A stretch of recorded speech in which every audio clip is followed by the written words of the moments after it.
The New York Rangers losing streak extends to four.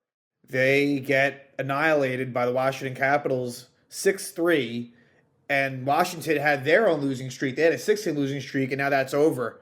And just a really bad game all around. Ryan Lindgren gets hurt, and it doesn't look good. I think that this is probably going to be more of a long-term injury. He manages to come back sooner than you'd expect, but definitely looked like he hurt his shoulder badly on a hit by TJ Oshie, which there was no penalty for. It should have definitely been a penalty. Definitely bordering on a dirty hit, but it happens. And when Lindgren has been out, that has been very bad for the Rangers. He was out earlier this season for a little bit. You think about last year in the playoffs when he was out. I mean, those games against Pittsburgh were just brutal. So what does that mean now? And some transactions happening as well. In the next episode, shortly, I'm going to talk about Vitaly Kravtsov getting traded to Vancouver. And that was a very minimal return the Rangers got, and it just speaks to Kravtsov's value, but they really get nothing back. They get a Will Lockwood, who is someone who is Hartford bound, and a 2026 seventh round pick. But again, I'll talk about that in the next episode. Also, the Rangers waived Jake Lecision. This is all being done to probably bring in Patrick Kane, and it's kind of a matter of when, not if. And it seems like that could be happening within the next few days. We'll see. But either way, the Rangers just a terrible, terrible effort.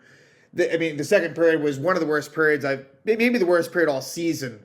Really just lack of any sort of motivation or anything. And this was a continuation from the Detroit game. This was worse than the Detroit game, but it was a carryover. And the Rangers, they were just there, but they didn't really give a shit as far as I was concerned. And you don't want to see that. And do I think, like I said last time, I do think part of it is with the trade rumors, but that's no excuse. It's no excuse. You can't do that. And against the Washington team, it's completely reeling. They traded away Dmitry Orlov and Garnet Hathaway, and they looked inspired. And again, just frustrating on many, many levels. And a lot of players are not playing well. And you think about a few things. The Tarasenko-Mikkola trade, look, Vladimir Tarasenko needs to kick it into high gear. He's kind of floating around out there. It's not been a great beginning for Vladimir Tarasenko, and this is someone that he is going to need to get it going. He was a -3 today, and so that wasn't good. Keandre Miller is someone that comes to mind. Keandre Miller has been playing poorly now for a while, like just whether it be just being out of position, a bit of a lack of effort as well on Keandre's part. He has not looked good.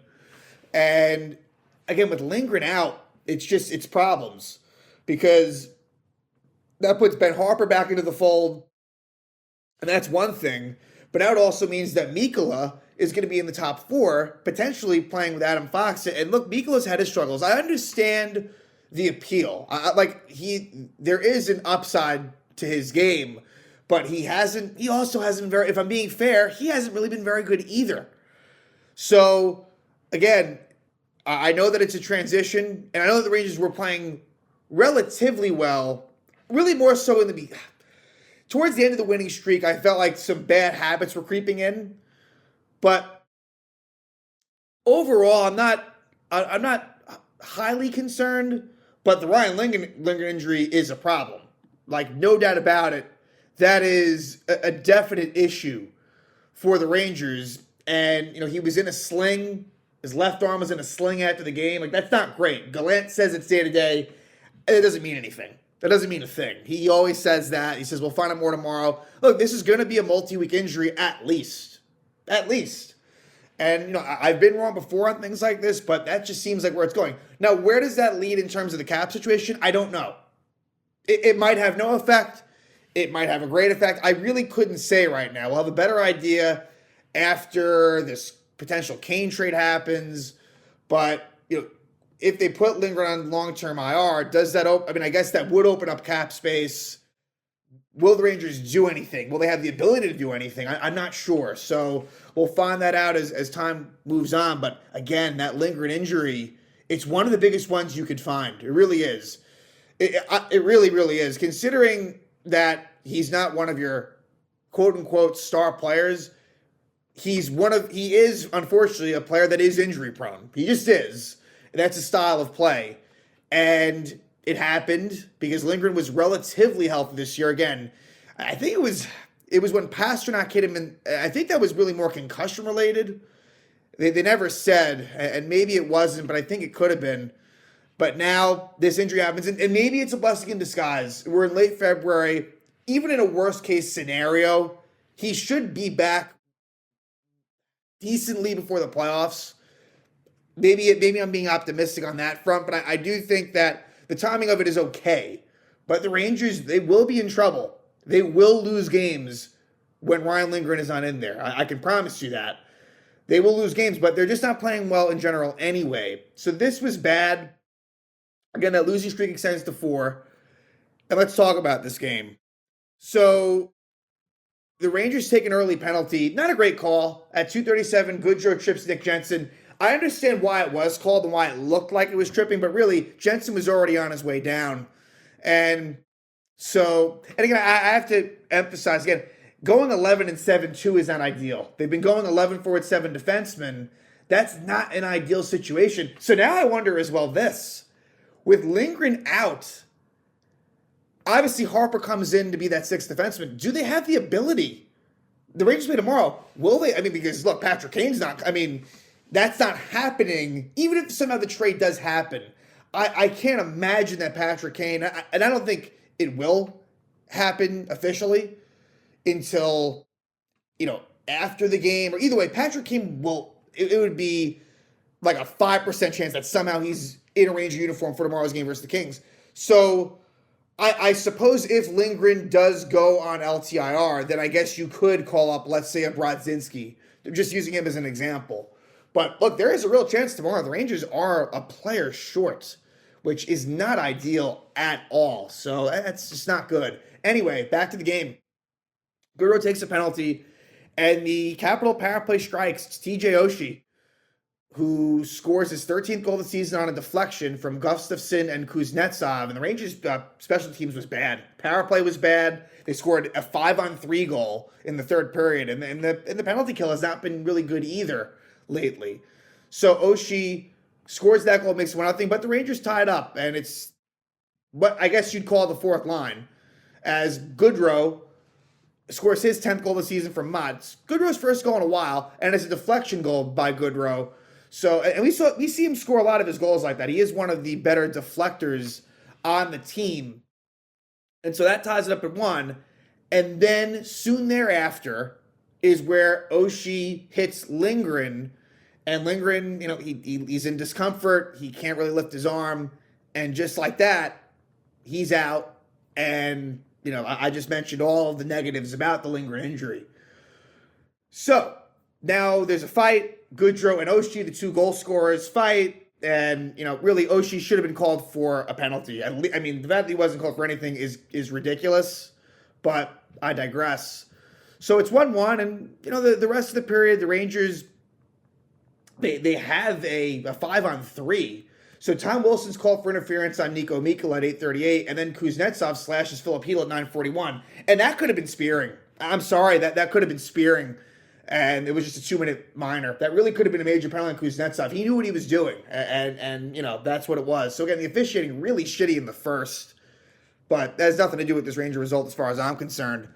But they had a 5-on-3 for a bit, nothing to show for, and then Mikkola, who has taken a lot of penalties since he's been a Ranger, trips Nicholas Aube-Kubel at 15:45, but the Rangers do kill that off. It's 1-1 after 1. So the first period, bit of a weird one, but not a terrible one, but you didn't feel good about it, especially because of the Lindgren injury more than anything. But the second period was an absolute nightmare for the Rangers. They were outscored 4-0 in the second period. So, TJ Oshie scores, and that's, he hits Lindgren, and what does he do? He then scores again. His 14th goal of the season from Strome and Gustafsson, and really horrendous defense for the Rangers. We've seen it recently in terms of really they can't stop the transition. They are very soft in letting the other team enter the zone. Like, it's just too easy. It's way too easy. And that's been a theme in a lot of these goals, whether it be that or just lack of any sort of, defense in front of the net. So, look, Shesterkin, it's another bad game from Shesterkin, but I can't even blame him in this one. It was the team. I actually felt bad for him, and they pulled him after the second period. So, we'll talk about that situation. But 2-1 Caps at that point. And then Tom Wilson breaks in all alone, and he scores his 5th goal of the season from Van Riemsdyk and Ovechkin. So it's 3-1 at Washington there. And then you get matching minors to Hedl and Kuznetsov at 10-15. And that was kind of going back to the situation where Hedl was slashed, they called it, from Kuznetsov.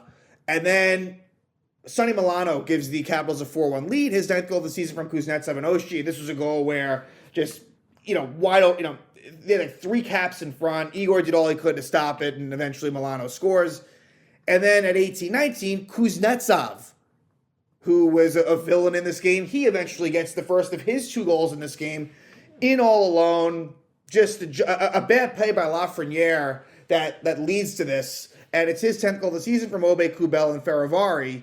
And so it's 5-1 Caps going into the third. Again, an absolutely embarrassing second period.